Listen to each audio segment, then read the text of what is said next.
Hi everyone, welcome to The Last Word. Have you got your coffee?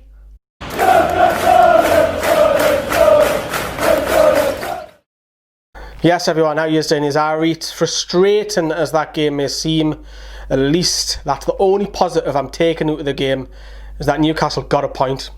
That's it. That's all he can do. So on The Last Word, I'm going to be talking about the lineups. We're going to hear from Johnny about the system very shortly. The game, which was absolutely shocking, disgusting game to watch as a fan, and probably even worse as a neutral, because you're not going through the motions. And then we'll hear from Steve Bruce, and we'll do a final check-up on the league table as it stands on Monday night. So, the system, I just want to bring it up. Very surprising seeing Danny Rose at left centre-back. Emil Croft at right centre-back. That didn't surprise me massively. We predicted that in the preview. Saint-Maximin was in the 10 behind Dwight Gale, so it was like a 3 at the back, 3 centre-backs, 5 in midfield with the wing-backs, then a 1 in Saint-Maximin, and then a 1 up top, which was Dwight Gale. Very bizarre system. Really bizarre. I didn't get it. Despite the defence keeping a clean sheet. So you can't really point the finger at Croft and Danny Rose playing there, because they've done the job. Brighton, we'll have a look at their lineup. Of course, you're going to look at Neil Maupay. He's the one who's been scoring the goal. That's where Brighton are in the league. That's why they're safe. Probably Moy for a bit of creativity. But let's be honest, both sides were poor the day. This is Johnny's thoughts on the system today. So Steve Bruce went with what I thought was a 3-4-3 formation. It almost changed at times where Saint-Maximin and Gale looked like two at top, especially in the first half and the early stages of the second half, that they were kind of just drifting off each other. But for me, this formation really does impact Miguel Almiron, because he's kind of given like a free role just above the two centre midfielders, which is Shelvey and Bentleb today. And I just thought, if you put a defensive midfielder there, Miggy's stuck. He's like a spare part, and I think that's what's really difficult for him. In terms of the defensive three, like you've seen today, it was Danny Rose as a left centre back, Fernandes and Croft. Now that isn't going to be the normal three centre defenders. I think on our best day, you could potentially have Florian Lejeune, Jamal Lascelles and Federico Fernandes as that three, and then you can allow Danny Rose to go a little bit more forward. And at the minute, you'd have to say maybe a Manquillo on that right-hand side. But I think it's an okay formation. I think the likes of against Brighton, you can try that.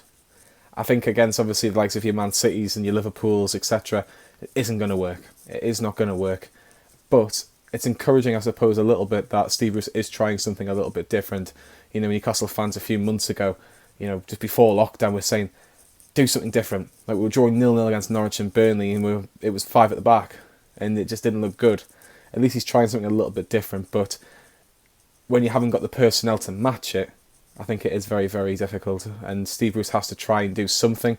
Obviously, I don't think he'll do that against Liverpool. Like, he might go 3 centre-halves and 2 wing-backs, but the 2 wing-backs, say if it's Rose and Manquillo again, he pushes them further back and makes it a 5 against Liverpool. But again, Liverpool might be drinking too much champagne, and they might make a few changes as well. But yeah, the formation, it's probably a good formation, especially at home at St James's, but the personnel, it needs to be the best personnel, and that doesn't include the likes of Jamal Lascelles, for example, and your midfield too.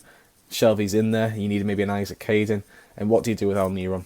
I think Almiron, can you trust him on that left-hand side? Maybe that left attacking player, again, but can you drop an ASM? No, not for me. He's probably one of our form players, and then the main man up top. I think it helps Gale to an extent. I think Gale can do well as that main man, but is Gale going to get you enough goals from that position? I don't know. We'll have to wait and see. But yeah, some big talking points with that formation. Would you like to see that formation next season? Get that in the comments below. But I'll bring it back to Lee with that one. Thank you very much, Johnny. Right, let's crack on with match action. Let's talk about a couple of chances. First 20 minutes, Brighton had a couple of half-cut chances which just went wide. Not really troubling Newcastle a great deal. Brighton's best chance was Matt Ritchie's all over the place, dilly-dallying, didn't know what he's doing. He kind of puts his knee in towards Neil Maupay, because Graham Souness said at half time that he thinks it was a penalty. When I looked at it back in a different angle, I could probably say why, perhaps, but VAR didn't even look at it, they didn't even give it. So maybe we've got away with one, who knows, but Ritchie's all over the place. Maupay picks the ball up, he whips it low for Trossard, and Dubravka has to push it round for a corner. really poor, like, first half. Oh, I can't get out how shocking that was. I said it numerous times on NFTV Extra with second channel. Have a look at that.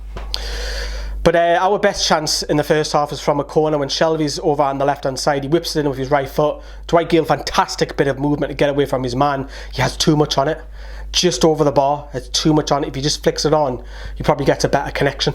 And that probably flies in the top corner. But these are all ifs and buts, aren't they? Half time, I'm thinking, I need a coffee here. Like, I really do need a coffee to wake up. Being at work all day and watching that, Jesus Christ. But I was thinking, getting into the second half, we'll get better. We'll come out, we'll be a lot better.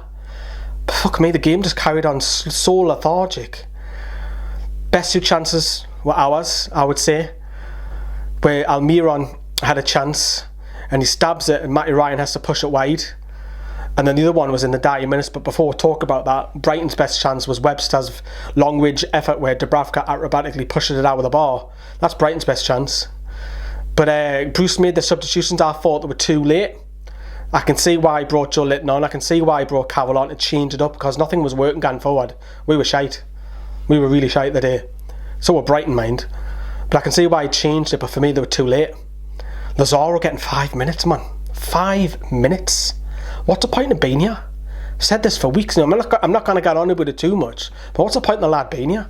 Matty Longstaff can't even get off the bench now. He might make his fight. He might have actually already played his last game of the tune. Or if he doesn't, it'll be an empty St James's Park, which probably he didn't think that would happen. But the dying chance was Andy Carroll's, definitely. Richie had a corner from the right hand side. He whips it in.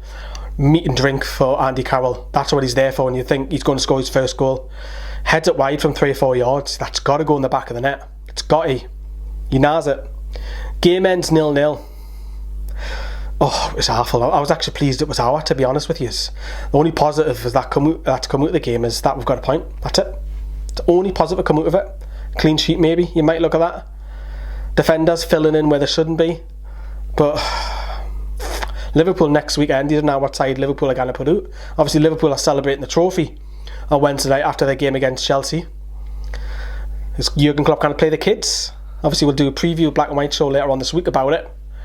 But let's have a look at the league table. For Newcastle, we're only literally playing for 13th and 14th position. Brighton are now mathematically safe.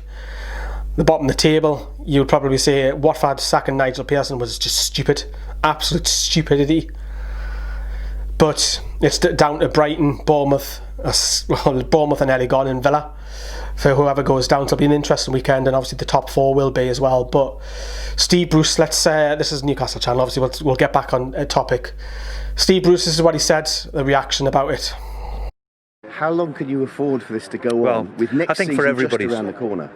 I think in every interview now for 15 weeks I'm asked the same thing. And look, I've said many times now, we need a bit of clarity on it and see what the decision is. Up until that time, and we understand that, then I'll just go to work and see the CEO at the end of the week, plan for the summer and what we can do and what we can't, and that's all we can do. It's frustrating for everybody concerned. So let's hope there's a decision very, very shortly. And given the uncertainty, what credit do your players deserve for having? Well, I've said this many times about them. You know, yes, of course we're going to get beaten at times, but you know, I was delighted the way we played against Tottenham. Delighted. Give away a couple of bad goals. I was delighted where we played the first half at Watford, and the way they've shown today was excellent. Right then, so there you have it. That's a wrap. Going back and have a look at the 2 live shows we've done earlier on. Sam and Rob we're talking to fans earlier on tonight, and then we had Scoring the Players, where it was Johnny, Sam and Kyle as well. But yeah, we'll have a Black and White show in a couple of days for you. Might chip in, put in another extra video as well, and don't forget the second channel, NFTV Extra. We've got the Greenwood and Mulliner show where they have Olympian, a gold medal Olympian, coming on the show, so stay tuned for that. Link is in the description for that. Try and have the best of nights if you can, Toon fans. Take care, watch what is a day. Ta-da. When I walk into the kitchen, you saw the look on my face, you saw the look on my had to get out of this place. I seen something I've never seen before. When you put on the pineapple, we couldn't be friends anymore. Pineapple bouncers, go on pizza.